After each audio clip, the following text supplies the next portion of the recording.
திருமாங்கல்யம் சீரியல்லேருந்து சூப்பரான ப்ரோமோ வந்திருக்கு. நம்ம அதை பற்றி தான் இந்த வீடியோக்குள்ளே நம்ம பார்க்க போகிறோம். வாங்க நம்ம வீடியோக்குள்ளே போகலாம். மகா திருவுக்காக அவங்க சாமிக்கிட்ட அந்த பரிகார பூஜை பண்ணிகிட்டு இருக்கவும், அப்போ செஞ்சு முடிச்சதுமே மகா நினைக்கிறாங்க, காவேரி அக்காவும் இல்லை, மயில் அண்ணாவும் இல்லை, அதாவது திருவோட நெத்தியில் இந்த குங்குமத்தை வச்சு விட்டுறதுக்காக இப்போ என்ன பண்ணுறதுக்கோ தெரியல. சரி, எப்படியும் திரு தூங்கியிருப்பாரு, அதனால் அவர் நெத்தியில் நம்ம குங்குமத்தை வச்சுட்டு நம்ம அவர்கிட்ட ஆசீர்வாதம் வாங்கிட்டு வந்துடலாம் அப்படின்னு சொல்லிட்டு அவங்க முடிவெடுக்கிறாங்க. அடுத்துங்க பார்த்தோம்னா திரு மகாவை பார்த்துருந்தாங்க. ஓஹோ, இவ நம்மளை தேடி தான் வந்துட்டு இருக்கா போலுக்கு. சரி, நம்ம தூங்கின மாதிரி நடிக்கலான்னு சொல்லிட்டு திருவும் பார்த்தோம்னா ரூமுக்குள்ளே போய் தூங்கின மாதிரி நடிச்சிட்டு இருக்கிறாங்க. அப்போ மகா யாருக்கும் தெரியாமல் பயந்து வந்துட்டு இருக்கவும், அப்போ பார்த்தோம்னா கவிதா பார்த்துருந்தாங்க. பார்த்ததுமே என்னது இவ யாருக்காக பயந்து போயிட்டு இருக்கிறா, திருவோட ரூமுக்கு போகிற மாதிரிக்கு தெரியுது. சரி, என்னதான் நடக்குன்னு பார்க்கலான்னு சொல்லிட்டு மகாவுக்கு தெரியாமல் கவிதாவும் பின்னாடி வந்துட்டு இருக்கிறாங்க. அப்போ மகா பார்க்குறாங்க, நல்ல வேலை யாரும் பார்க்கல, திருவும் தூங்கிட்டு தான் இருக்கிறாரு, நம்ம குங்குமத்தை வச்சு விட்டுருந்துடலான்னு சொல்லிட்டு மகா பார்த்தோம்னா நேராக திருவோட ரூமுக்குள்ளே போயிருந்தாங்க. திருவும் தூங்கின மாதிரி நடிச்சிட்டு இருக்கவும், அப்போ கவிதா நினைக்கிறாங்க, எதுக்காக இவன் திருவோட ரூமுக்கு போயிருக்கிறான்னு தெரியுன்னு சொல்லிட்டு அவங்களும் திருவோட ரூமுக்கு வந்துருந்தாங்க. இதை மகா கவனிக்கவே இல்லை. மகா அடுத்தது தன்னுடைய சாமியை வேண்டிக்கிட்டு அவங்க குங்குமத்தை திருவோட நெத்தியில வச்சு விட்டுறாங்க. இங்க பார்க்கடவில்லை, அதாவது என்ன ஒரு சந்தர்ப்ப சூழ்நிலையில் தான் என் கழுத்துல தாலி கட்டி என்ன அவரை காப்பாத்தினாரு. இப்போ நான் அவரை காப்பாற்றக்கூடிய நிலைமையில இருந்துட்டு இருக்கிறேன். அவருக்கு நல்லபடியா இந்த பரிகார பூஜை நான் செஞ்சு முடிச்சிடணும். கிட்டத்தட்ட கொஞ்ச நாள் பண்ணிட்டேன், இன்னும் கொஞ்சம் மீதி இருக்கனாலே நான் செஞ்சு முடிச்சிட்டோம்னா அதுக்கப்புறம் நான் அந்த வீட்டை விட்டு போயிரும் அப்படின்னு சொல்லிட்டு அவங்க நினைச்சுக்கிட்டு அவங்க திருவோட நெத்தியில குங்குமத்தை வச்சுட்டு அதுக்கப்புறமா திருவிட்ட ஆசீர்வாதம் வாங்குறதுக்காக வராங்க.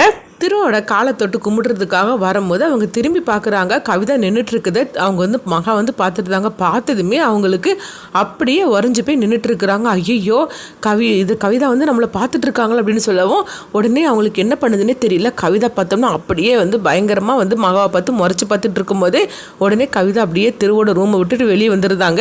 அப்போ மகா ஐயோ வசமாக மாட்டிக்கிட்டோம் போலுக்கு, இப்போ என்ன பண்ணுறதுக்கு தெரியல. திரு நெத்தியில் குங்குமத்தை வச்சு விட்டு தான் அவங்க பார்த்துட்டாங்க. இப்போ அடுத்து என்ன நடக்க போதோ தெரியலன்னு சொல்லிட்டு மகா அவங்க திருக்காலில் ஆசீர்வாதம் வாங்காமல் அப்படியே பயத்தோடய அவங்க வெளியே வந்துருந்தாங்க. வெளியே வந்ததுமே திரு கண் முழிக்கிறாங்க. முழிச்சதுமே திரு நினைக்கிறாங்க, இது போகிற போக்கே சரியில்லை, இவர் நம்மளுக்காக பூஜை பண்ணிட்டு இருக்கிறா, இந்த விஷயம் மட்டும் வேற யாருக்காவது தெரிஞ்சிச்சுன்னா என்ன நடக்குமோ தெரியல, இவளை கூடி சீக்கிரமே நம்ம இந்த வீட்டை விட்டு அனுப்பி விட்டுற வேண்டியதுதான், இது நல்லதுக்கு இல்லை அப்படின்னு சொல்லிக்கிட்டு திரு ஒரு பக்கம் நினைக்கவும், அடுத்தது மகா ரூமை விட்டு வெளியே வரும். அப்போ கவிதா கேட்டுட்டு இருக்கிறாங்க, நீ என்னடி பண்ணிட்டு இருக்கிற திருவோட ரூம்ல அப்படின்னு சொல்லுவோம். உடனே கவிதாட்ட அவங்க மகா எதுவுமே பேசாம பயத்தோடு இருந்துட்டு இருக்கிறாங்க. உங்ககிட்ட நான் இப்படிலாம் கேட்டா நீ பதில் சொல்ல மாட்டேன் வாடின்னு சொல்லிக்கிட்டு அவங்க கவிதா பார்த்தோம்னா மகாவோட கையை தரன்னு இழுத்துக்கிட்டு போறாங்க. இழுத்துட்டு போனதுமே அவங்க கத்த ஆரம்பிச்சிடவும் அவங்க சத்தம் கேட்டு பாட்டி தாத்தா வீட்டில் உள்ள அவ்வளோருமே வந்துருந்தாங்க. என்னம்மா ஆச்சு அப்படின்னு சொல்லி கேட்டுட்டு இருக்கவும், அம்மா இவ என்ன பண்ணியிருக்கா தெரியுமாம்மா அப்படிங்கும்போது, அப்போ மகா பயத்தோடய இருந்துட்டு இருக்கவும் இவ என்ன பண்ணணும் அப்படிங்கும்போது திரு நெத்தியில குங்குமத்தை வச்சுட்டு இருக்கிறா. என்னமோ கட்டின பொண்டாட்டியை தன்னுடைய கணவரை காப்பாத்துறதுக்காக பூஜை செய்து நம்ம வைப்போம்ல குங்குமம், அதே மாதிரிக்கு செஞ்சுட்டு இருக்கிறா அப்படிங்கிறவும் இது கேட்டதுமே பாட்டி தாத்தாவும் அதிர்ச்சடைகிறாங்க. அம்பிகாவுக்கும் ஒன்றும் புரியலை.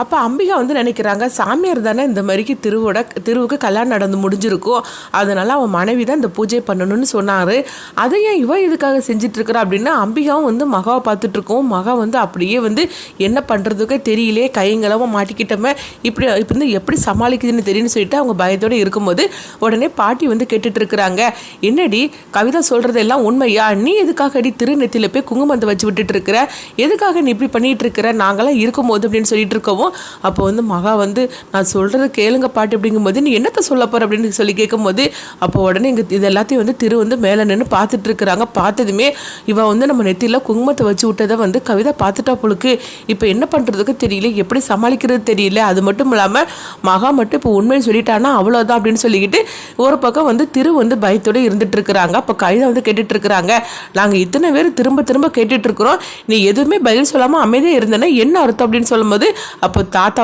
கேட்டுட்டு இருக்கிறாரு, சொல்லுமா எதுக்காக அப்படி நீ பண்ணு அப்படின்னு சொல்லி கேட்டுட்டு இருக்கவும், அப்போ உடனே அவங்க மகா நினைக்கிறாங்க, இப்போ என்ன பண்ணுறதுக்கு தெரியல அப்படின்னு சொல்லிட்டு இருக்கும்போதே அப்போ அம்பிகா மகா பக்கத்தில் வராங்க. ஆமாம், நீ எதுக்காக இந்த மாதிரி பண்ணுன, இதை நானும் நீயும் அன்னைக்கு சாமியார் இப்படி ஒரு பூஜை பண்ணணும்னு சொன்னார், இப்போ நீ அந்த மாதிரிக்கு தான் செஞ்சிருக்கிறியா, நீ எதுக்காக செஞ்ச அப்படின்னு அம்பிகா கேட்டுட்டு இருக்கவும், ஆமாம் இவ திரும்ப கேட்கும்போது எதுவுமே பேசாமல் இருக்கிறான்னு என்ன அர்த்தம், அப்போ இவ திருவை கல்யாணம் பண்ணிக்கலாம்னு சொல்லி நினைக்கிறா போலுக்கு, திருவை கைக்குள்ளே போட்டு போட்டுக்கலாம்னு சொல்லி நினைக்கிறா போலுக்கு அப்படின்னு கவிதா பேசிட்டு இருக்கவும் இதை பேசினதுமே வந்து மகா அப்படியே பார்க்குறாங்க.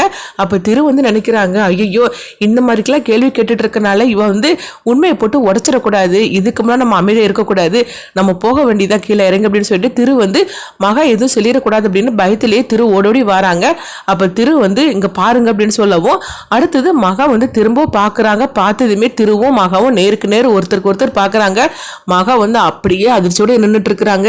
இன்னைக்கு என்னென்னமோ நடந்துகிட்டு இருக்குது, அவர் என்னை பார்த்துட்டாரு அப்படின்னு சொல்லிட்டு அவங்க அதிர்ச்சி அடையவும் அப்போ திரு வந்து சொல்கிறாங்க, இங்கே பாருங்கள் மகா வந்து எனக்காக வந்து சாமிக்கிட்ட அதாவது நான் நல்லபடியாக வந்து பழகிக்கணும்னு சொல்லிக்கிட்டு அவள் எனக்கு நெத்தியில் குங்குமம் வச்சு விட்ருக்குறா அப்படின்னு சொல்லி அவங்க வந்து எப்படி இல்லாமோ சொல்லி சமாளிச்சிருந்தாங்க. அதனால் இது பெரிய பிரச்சனையாக ஆக்க வேண்டாம், இது இதோட வந்து நிறுத்திடுங்க அப்படின்னு சொல்லவும் அப்போ தாத்தாவும் சொல்கிறாங்க, ஆமாம் அதுதான் திரு சொல்கிறாம்ல, அது மட்டும் இல்லாமல் மகாவுக்கு நம்ம குடும்பத்தார் மேலே எவ்வளோ பாசம் இருக்குது, அதனால தான் திருவுக்கு வந்து சீக்கிரமாக குணமாயின்னு சொல்லிட்டு இந்த மாதிரிக்கு மகா பண்ணியிருக்கிறா, இது ஒரு பெரிய விஷயமா நம்ம எடுத்துக்க வேண்டாம், இது இதோட விட்டுலாம் அப்படின்னு சொல்லிட்டு தாத்தாவும் இப்படி சொல்லி விட்டுருந்தாரு. அடுத்தது திரு பார்த்தோம்னா மகாவை பார்த்துக்கிட்டே போகவும் மகாவும் திருவை பார்த்துக்கிட்டே இருக்கிறாங்க. ஐயோ நம்ம வந்து யாரை பார்க்கக்கூடாதுன்னு சொல்லி நம்ம இத்தனை நாள் ஒளிஞ்சு இருந்துட்டு இருந்தோமோ இப்போ அவரே நம்மளை வந்து பார்த்துட்டாரு, இப்போ என்னென்னலாம் நடக்க போதோ தெரியுன்னு சொல்லிட்டு மகா நினைக்கவும் அடுத்தது அம்பிகா வந்து இங்கே பாரு மகா நீ இப்படிலாம் பண்ணாது அப்படின்னு சொல்லிட்டு அவங்க போகவும் ஆனால் அம்பிகாவுக்கு அவங்களுக்கு வந்து ஒரு சந்தேகம் வந்துடுது, எதுக்காக இந்த மாதிரிக்கெல்லாம் பூஜை பண்ணுனா எதுக்காக இப்படிலாம் செஞ்சுட்டு இருக்கிறான்னு சொல்லிக்கிட்டு அம்பிகாவுக்கு ஒரு பக்கம் சந்தேகம் வருவோம்.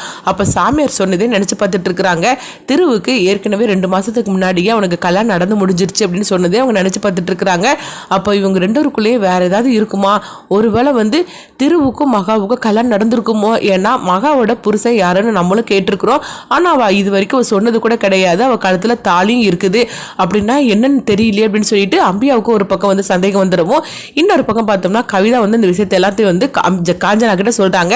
இது கிட்டதுமே காஞ்சனா வந்து ஓடோடி வந்துருந்தாங்க. வந்ததுமே பாட்டி தாத்தா கிட்ட வந்து அவங்க வந்து கத்த ஆரம்பிச்சிருந்தாங்க, நான் தான் சொன்னோம்ல இந்த மகாவோட போக்கே சரியில்லைன்னு, திவ்யா வந்து அவன் மேலே எவ்வளவு தூரம் நம்பிக்கை வச்சிருக்கிறா, ஆனா இந்த துரோகி என்னன்னா திவ்யாவுக்கே துரோகம் பண்றதுக்காக இருக்கிறாளா, இவ எதுக்காக வந்து திருநெத்தில வந்து குங்குமத்தை வைக்கணும், ஏன் நம்ம இல்லையா என்ன இந்த வீட்டுல, இவளுக்கு திருவுக்கு என்ன சம்பந்தம், நான் அன்னைக்கே சொன்னேன் இவளுடைய போக்கே சரியில்லை, இவளை வீட்டை விட்டு அனுப்பி விட்டுருங்கன்னு, ஆனா என்ன பண்றதுக்கு இந்த திவ்யா வந்து அவன் மேல இந்த அளவுக்கு நம்பிக்கை வச்சிருக்கிறா, ஆனா இவ என்னன்னா வந்து திவ்யாவுக்கே ஒரு நம்பிக்கை துரோகியா செஞ்சுட்டு இருக்கிறா, இவளை இதோட விட்டுறக்கூடாது, இவளை வந்து இப்பவுமே நம்ம வீட்டை விட்டு அனுப்பிவிடணும்னு சொல்லும் போது உடனே தாத்தா வந்து சொல்றாங்க, இங்கே பாரு காஞ்சனா நம்ம எடுத்தோம் கவத்துன்னு முடிவெடுக்க வேண்டாம், அதுதான் திரும்பவும் மகவும் சொல்லிட்டாங்களா, அதுக்கப்புறம் எதுக்காக இது ஒரு தப்பான விஷயமா எடுத்துகிட்டு இருக்கிற, இதை இதோட விட்டுற வேண்டியது அப்படிங்கும்போது எப்படிப்பா விட முடியும், ஒரு பொண்டாட்டி ஒரு புருஷனுக்கு செய்யக்கூடிய பூஜை செஞ்சு ஒரு அதாவது நெத்தியில் வந்து குங்குமத்தை வச்சு விடுற வேலையை இவ எதுக்காக செய்யணும், இவளுக்கு திருவுக்கு என்ன சம்பந்தம், கூடி சீக்கிரமே திவ்யாவுக்கும்